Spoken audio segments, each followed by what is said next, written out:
Hello, my loves, and welcome back to another episode of the podcast Little Girls Aren't Taught This. If you are new, welcome to my space. I am Lydia, also known as Self-Love Lydia, and I am a somatic psychotherapist. I do trauma-informed work, and my work is really around helping women come back home to their bodies so they can find safety and connection. I am very big on self-love work, and I am very big on body image work as well with the women that I work with. So, welcome to everybody who is joining me for this week's episode. This week is a really short episode, and the reason being is because I wanted to talk through the difference between confidence and self-love. This is not something that feels like it needs a big, 40-minute episode. Essentially, I just want to talk through some pointers that you can go away and hold in your awareness on your own healing journey around the difference between confidence and almost like self-love, self-worth. So one of the things that's prompted me to do this episode is that confidence is something that I see a lot of women come into space and talk about, and they say that they want to feel more confident. And this was a massive theme that I saw in the retreat. Women saying that they want to feel more confident, and then when I get into conversation with them, I actually see undertones of, lack of self-worth, maybe some self-perception issues, but essentially the undercurrents of it feel more linked to a lack of worthiness than actually it being about confidence. And I think there's a massive misconception that confidence is going to be that thing that gives us self-worth, the things where we lack self-worth, like if we overly judge ourselves, if we're overly inner critical, if we don't particularly like our body image, maybe there's some trauma issues going on in the nuances of clients that I work with. Just that whole thing about being a woman and taking up space and doing things for yourself, that for me is more of a self-worth thing, not a confidence. And I just want to talk about the difference so going forward in your journey, you understand what the two differences are between confidence and self-love / self-worth. So, confidence and self-love are not the same. So I'm going to use self-love and self-worth interchangeably here. Go with whatever feels good for you, because you may listen to this and self-love might not feel like it's the thing that feels good for you on your journey right now. So actually, you might be doing some work around your worthiness and how you show up in the world, and your kind of like your internalization of how good and how valuable and how much you deserve love and respect in this world, and delving into some things around that. So just go with whatever feels good for you. So confidence, what that actually is a feeling of being sure of yourself and your ability. So confidence is often something that is outwardly projected into the world, and that's why people say fake it till you make it. You can fake confidence. You can pull your shoulders back, lift your head up, walk tall, put a smile on your face when you walk into a room, even if you feel incredibly insecure. So it's kind of like knowing that the ability that you have, so whether that's as in your job, it could be anything when it comes to do with confidence, and how able you feel you are to do the thing that is required of you to do.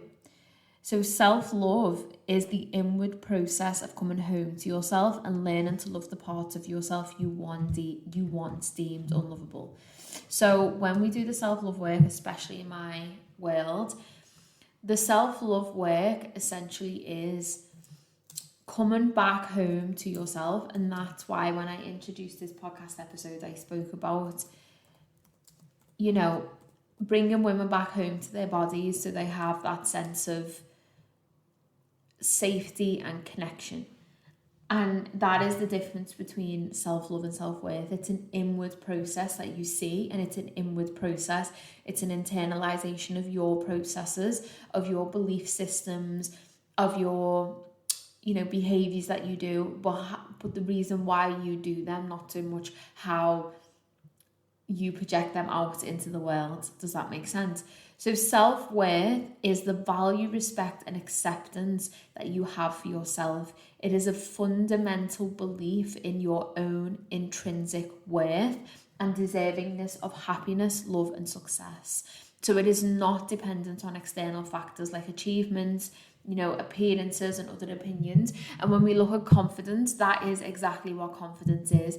Confidence is determined by all of the things in the external.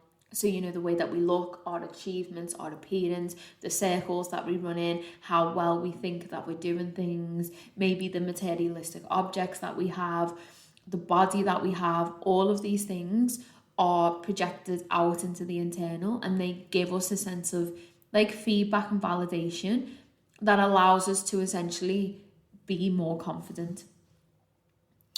So confidence is circumstantial. What that means is it can be taken off you at any time. So if you wake up one day and you don't feel good in the way that you look, that can impact your confidence. However, that shouldn't impact your self-worth, because inherently you know that you're worthy and you're deserving of love and happiness and respect and acceptance. So yes, we can have days where we don't feel too good in our bodies. This is just using an example.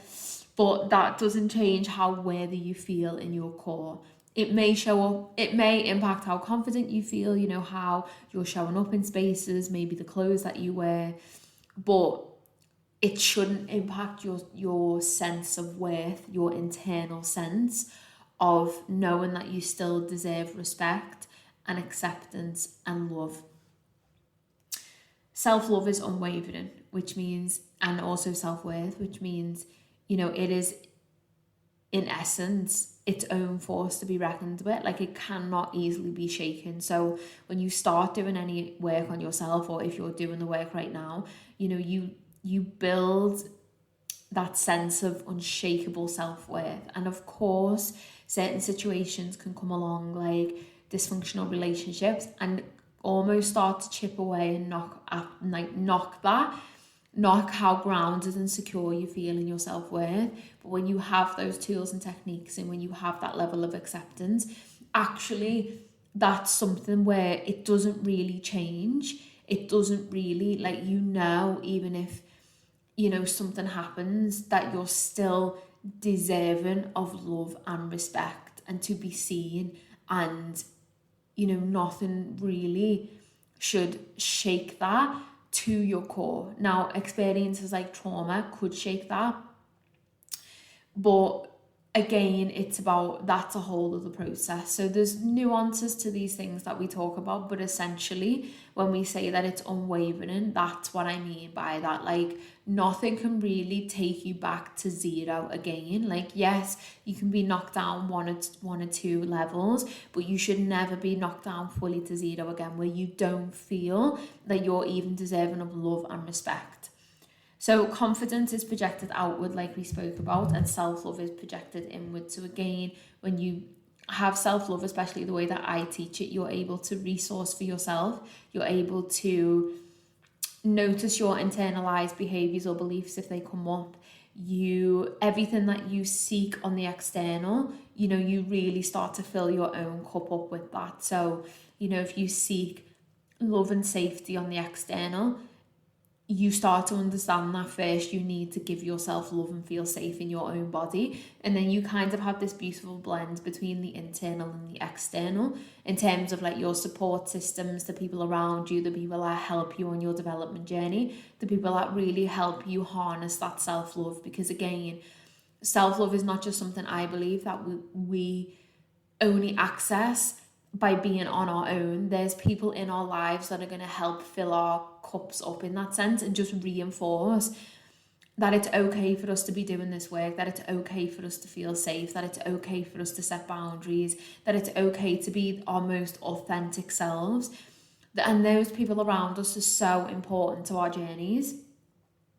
Confidence, I believe, is something someone can have too much of. So you will see this come out in a level of arrogance. You could see this in some like surface level narcissistic tendencies. You might see this project outwards. You can see this in a level of I'm better than you. That's how you can see, I believe, that confidence where somebody almost has too much of that, or if it comes across in ways where people believe, and this, there might be reasons why this isn't true, but if you just ever meet someone and they just feel like they're better than you, or they feel like they're overqualified to do something, but it comes across in a really stupid way, like it's just like you just can't bear to be around those people because of how they come across.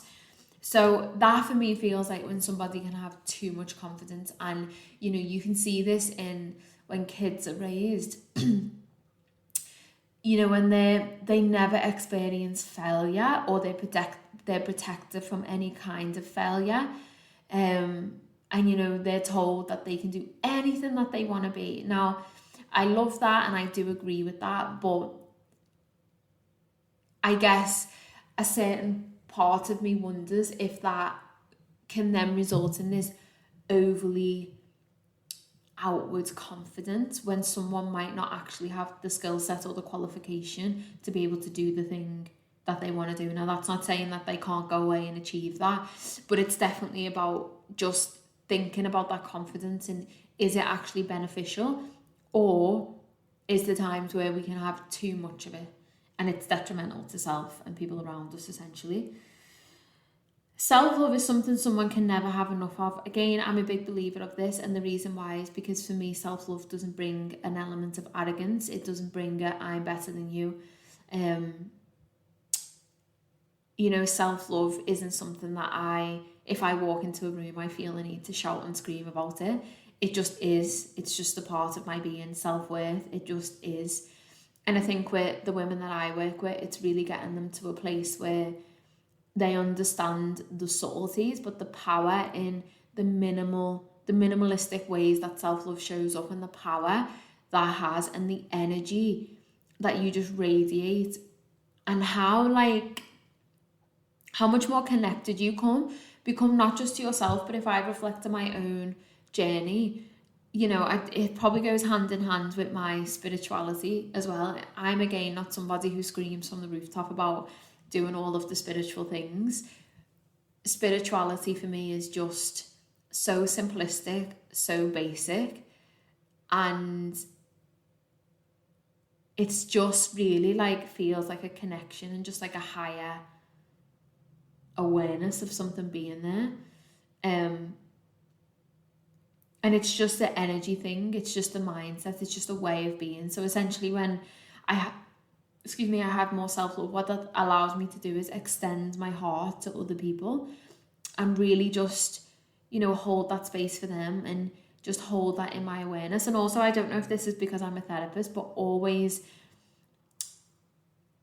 I'm just able to see behind people's behaviours. So if there's people around me who are acting in a certain way, almost like an extension, so not directly around me, but if there's people I know of, for example, that are just being fucking arseholes to people around me, I just look at that where, oh no, but I see why you're doing that, and I actually, I want to send you love. So I no longer get riled up and stuff by actions of people, not as much as I used to, and I genuinely believe that's down to my self-love, because it just changes your energy a lot. So again, I believe the ripple effect of self-love is endless, and self-worth, and I don't believe it's something that we can have, especially as women, too much of, because we're constantly batting away all of this shit that we see in the media anyway, and all of the shit that other people are saying to us.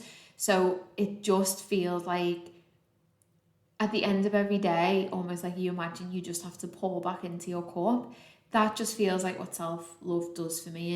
And I feel like you can never have too much of it, because it comes into play when times are really difficult as well, not just when everything feels amazing. And I think confidence is something for me. If I think about my clients that I've worked with, and I think about, my own experience, my confidence can be so up and down. It's unbelievable. And it can be very much dependent on how I look and it's just super interesting when you start to notice the differences in how you're showing up and the energetics of confidence versus like self-love or self-worth. So self-love is a process of coming back into your body. So this is one of the biggest takeaways that the girls got from the retreat. They just, once they came back into their bodies, they just realized they were so capable of anything, but they're also so capable of being their biggest cheerleaders. You know, they realized that there's so much power and so much safety can be found and acceptance when you're just with yourself, when you just peel back those layers and you come back into your body. So it is for any woman the greatest gift she can obtain in a world that tells her to look outside of herself for all of her needs. So again, if we're thinking about that resourcing, what we essentially get when we have self-love is we get the ability to meet our needs. And that's meeting our needs at every single level, you know, meeting our needs with our cycle, meeting our needs when we don't feel okay, meeting our needs if we are triggered in our traumas, meeting our needs if we want to hide away and run away, you know, if that shadow part of us comes up.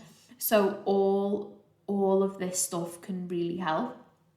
And then self-love has nothing to do with your appearance, accolades, goals, financial bracket, career, your upbringing, but it has everything to do with respect, autonomy, personal power and love. Self-love is the inner voice whispering, welcome home, my dear. So they are the differences between confidence and self-love. So I hope you enjoyed that episode, and it was, you know, short, and, you know, I just wanted to go into those two things because it's something, like I said at the beginning of this episode, that I see so many women come into space with. Like I actually had a session last week with a client and she spoke about, you know, I just want to feel confident. And when we dropped into the session and we got into the session, actually there was just some undertones of inner child wounds, some undertones of potential like masculine wounds. And it's just really interesting because none of that, like if we work towards confidence, like that is so much deeper. And I think self-love is so much deeper than confidence. Confidence for me just feels like really surface level. So yeah, so if you listen to this and this resonates, you know, please share it on socials, please leave me a review. I would love to get some more reviews in for the pod actually.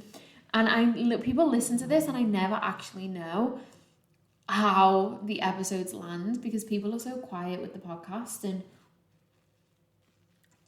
I might get the odd message but not so often. So getting more reviews would be really nice, or you sharing on socials if you enjoyed this episode. And yeah, like I hope you have enjoyed it and I hope it makes sense, and I just invite you to go away from this episode and think about times when you feel confident and then times when you feel like you feel worthy or maybe unworthy. And the reason why I invite you to do that is just to notice the subtle differences in like the energies and any sensations that you feel in your body as well. Like notice the difference in, you know, if you don't feel confident. And I also think a lack of confidence can trigger a lack of unworthiness if those two are very interlinked and feel like the same thing for you. Because let's imagine you don't have a good relationship with your body or your self-image, and let's say you wake up one morning and, you know, you've got spots on your face and your hair's greasy and maybe you feel bloated. So if you're thinking about that in an autumn phase, and then, you know, that could knock your confidence. And then that could actually trigger something within you if you have deep-rooted beliefs around your self-image, your body image. That could trigger this lack of unworthiness in you. I'm not worthy to go out. I don't feel worthy to feel sexy. I don't feel worthy to be intimate. I don't want to be seen. So notice times where that's triggered for you and just sit with that or journal on that. And does that actually feel deeper than a confidence, a lack of confidence? Or does that feel like actually something that's internally within you that's triggering, you know, this lack of self-worth? And just really sit with that and feel into that. So this episode, I hope, invites you to just get curious around the two, and you can journal on the two and just journal on what these two things mean for you, and going forward in your own journey, how you think you can start to peel away the layers of each of these and work on both of them. And yes, I think that's really interesting. So Also know that sometimes your confidence may get knocked, but when you have, like I said before, that core sense of self-worth, it won't knock you so low. So you'll still be able to go out in the world and wear your gym leggings, for example, if your belly's bloated and you have spots on your face, just an example of that. So it's just like knowing how also that energy of self-worth will drive you forward even on those days when you don't feel the most confident. So on that note, I'm going to go. If you are enjoying the podcast episodes and you feel like you want to work with me either in person or online, feel free to drop me a DM, feel free to send me an email, and we can have a little chat. And on that note, my love, I am going to go. So have a gorgeous, gorgeous week, and I shall be back next week with another episode.